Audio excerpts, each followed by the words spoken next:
Coach, hard luck. Lost the control of some part of the game. What do you tell us? We played against a strong team with a very good block. We didn't find the option and on one action. But congratulations to their goalkeeper as well. Because in quarter-final he saved the game and on the one action he did very well. It's one detail that is making the difference. So all the best for them and we play the third position. Thank you.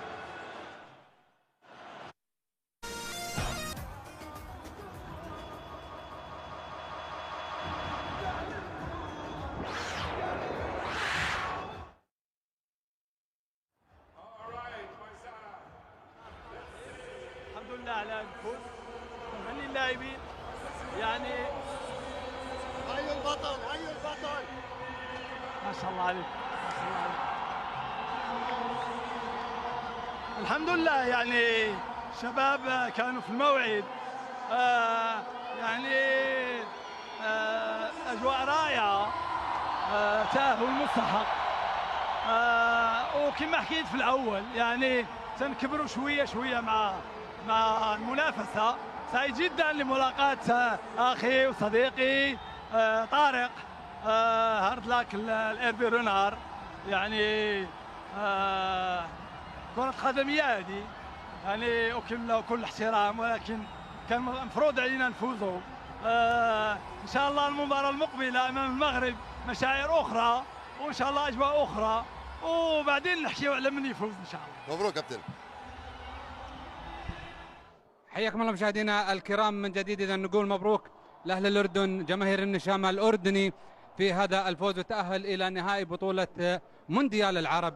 يزيد أبو ليلى مبروك الفوز، مبروك وصول النهائي، نهائي كأس آسيا اليوم في نهائي كأس العرب. أول شيء الحمد لله رب العالمين، يعني فرحة لا توصف للأمانة. بشكر جمهورنا الصراحة اللي كان رقم واحد طول البطولة. شفت اليوم أصواتهم كانت تعطينا كثير حافز، واليوم اللعيبة إخواني كانوا أبطال. انضبطنا بالملعب، احترمنا المنتخب السعودي، منتخب كبير بنحكي له هاردك له لجمهوره عنده. أنت شفت منتخب كامل، إلا أنه إحنا اليوم كان عندنا عزيمة وإصرار إنه نروح على نهائي البطولة، وإن شاء الله بإذن الله إنه نقدر نحقق البطولة، ما بهمنا مين ما كان على النهائي.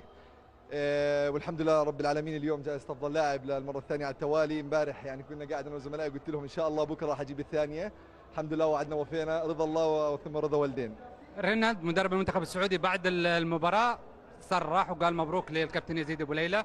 هو شهادة بنفتخر فيها، يعني مدرب كبير بتعرف. وإن شاء الله لسه هاي مش نهاية المطاف، لسه مطلوب منا أكثر وأكثر. انت بتعرف اول شيء بنشكر كل المقيمين على هاي البطوله، بطوله كبيره حققت مشاهدات كبيره استفدنا منها احنا كلاعبين، تحضيريه لكاس العالم، ان شاء الله القادم يكون اجمل باذن الله. يزيد ايش تعني لك اليوم جائزه افضل لاعب في هذا يعني مبارتين ورا بعض؟ شوف هي امبارح سمو الامير كان قاعد معنا باجتماع بحكي لي يا بكره بدي اياها للاعب، ما بدي اياك انت، بدي لاعب يسجل هدفين. قلت له لا انا راح اخذها، والحمد لله بحكي له سمو الامير هينا اخذتها المره الثانيه على التوالي. يعني تحديت بينك وبين يعني ايش كان في شويه تحدي. الله يعطيك العافيه يا حبيبي. مبروك للكابتن يزيد أبو ليلى جائزة أفضل لاعب، مبروك للأردن وجماهير الأردن هذا الفوز والوصول إلى النهاية. عندكم مبروك كابتن. مباراة ما شاء الله كبيرة، سيطرتوا على الملعب، توجتوه بالهدف، تأهل للنهاية مستحق. ماذا ممكن تخبرنا؟ أول شيء الحمد لله رب العالمين، مبروك لنشام الفوز، مبارك لجماهيرنا، مبارك لمنتخبنا وللأردن كاملة على هذا التأهل للنهائي، هذا الإنجاز. هارد لك المنتخب السعودي، منتخب كبير قدرنا نجاريه طوال المباراة. الأدوار اللي زي هيك تكسب. الحمد لله قدرنا تركيزنا يظل كامل نهاية المباراة، ما استقبلنا هدف. المباراة الثالثة على التوالي كلين شيت، لعبنا كمنظومة واحدة كإيد واحد وقلب واحد، قدرنا نصنع بعض الفرص وقدرنا نسجل هدف ونحافظ عليه، وهذا الحمد لله اللي أهلنا للنهائي. للأمانة منتخبنا منتخب قوي، عندنا عناصر جيدة، وإحنا للأمانة يعني بين بعضنا كلاعبين أول ما جينا على البطولة اجتمعنا كان هدفنا واضح، هدفنا نلعب النهائي إن شاء الله باستاد الوسيل، وقدرنا نحقق هذا الشيء. ما أجى من فراغ، أجى من تعب، من تركيز، من تضحية على جميع المنظومة مع جماهيرنا اللي ساندتنا. كانت رقم صعب في هاي البطولة وحضورها الكبير كان الدعم لنا كبير. الحمد لله رب العالمين.